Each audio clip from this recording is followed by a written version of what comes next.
Nous commémorions il y a 2 jours la tragique attaque terroriste survenue le 7 octobre 2023 en Israël, qui a coûté la vie à près de 1200 Israéliens et qui a entraîné la prise d'otage de près de 250 personnes par le Hamas, dont près d'une centaine sont encore détenues, et vous l'avez rappelé tout à l'heure, monsieur le ministre.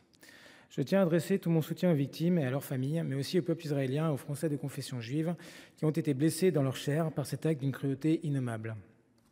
Aucun combat pour la liberté et pour le droit à l'autodétermination ne peut justifier de tels crimes, et Israël était fondé à faire usage de son droit de la légitime défense, sous condition de l'exercer de manière proportionnée et en limitant autant que possible les répercussions sur les civils en vertu du droit international. Pour autant, 1 an plus tard, force est de constater que cette proportionnalité n'est pas de mise, et la situation au Proche-Orient est extrêmement préoccupante. La paix semble encore lointaine, alors que près de 80% du territoire de la bande de Gaza a été détruit, ce qui a causé le déplacement de 2 millions de Gazaouis, la mort de près de 42 000 d'entre eux et des centaines de milliers de blessés, le tout dans un contexte de délabrement généralisé des infrastructures de santé en raison des bombardements. J'adresse mes pensées aux victimes civiles palestiniennes et à leurs familles, ainsi qu'aux humanitaires sur place qui œuvrent avec acharnement pour leur apporter de l'aide. Le contexte s'est encore détérioré récemment suite aux attaques de l'Iran et du Hezbollah libanais sur le territoire israélien qui ont conduit Israël à répliquer par des bombardements au Liban, ce qui à ce jour a entraîné la mort de près de 2000 personnes et le déplacement de près d'1 million de Libanais. La situation humanitaire est extrêmement dégradée et la région se trouve face à un risque d'embrasement généralisé qui impacterait injustement les États alentours qui ne sont pas partis au conflit. Je pense par exemple à la Jordanie, dont je préside le groupe d'amitié, qui a vu ses flux touristiques baisser de 40%, alors même que son PIB repose sur 60% sur le tourisme. Plane alors la menace d'une guerre totale impliquant l'Iran et son programme nucléaire, ce qui serait catastrophique pour les États du Proche-Orient, les civils et l'économie régionale et mondiale.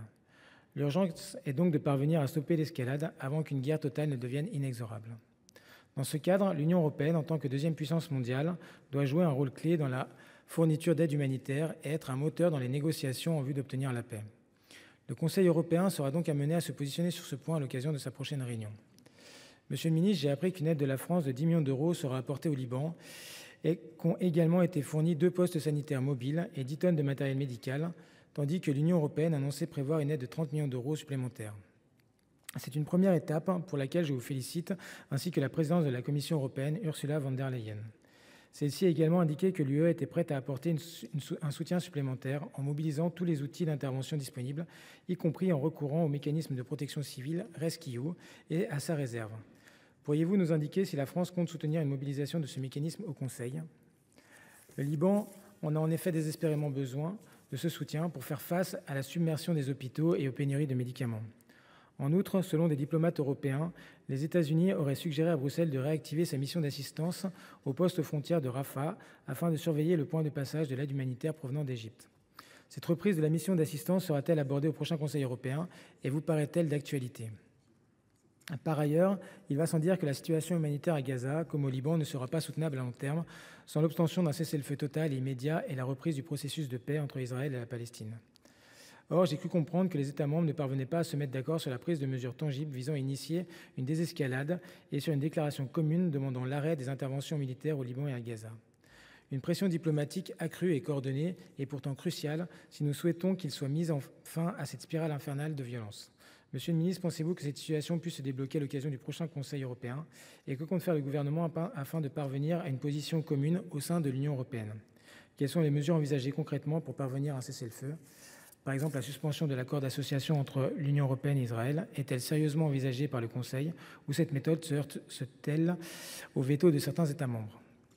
Enfin, l'Union européenne a récemment initié une nouvelle coalition internationale, notamment avec les pays du Golfe, visant à relancer le processus de paix par le biais d'une solution à 2 États. Celle-ci s'est réunie le 26 septembre, en l'absence d'Israël, qui n'a pas répondu favorablement à l'invitation qui lui a été adressée. Si l'initiative me paraît opportune, je suis en revanche circonspect sur les capacités de l'Union européenne à peser dans le cadre de ces négociations, alors même qu'elle n'arrive déjà pas à se mettre d'accord sur une déclaration commune appelant à un cessez-le-feu au Liban. Pourriez-vous, Monsieur le ministre, nous indiquer quelles ont été les conclusions de cette réunion et quelle suite le Conseil compte y donner ? Des négociations sont-elles également engagées avec les États-Unis, qui ont un pouvoir d'influence certain sur le gouvernement israélien ? Je vous remercie. Il y a beaucoup de questions. Merci, chers collègues. Eh bien, 2 minutes, Monsieur le ministre, pour répondre à toutes ces questions.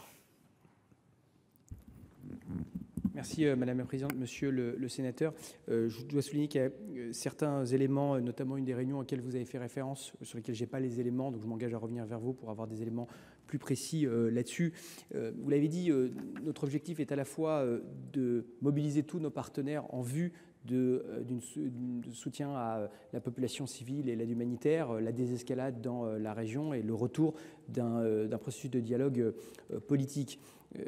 Pour cela, la coordination et l'unité des Européens est absolument nécessaire. C'est le travail que mène la France et qui, j'espère, se reflètera dans les conclusions du Conseil européen, qui reprend beaucoup des éléments que vous avez mentionnés vous-même dans votre prise de parole.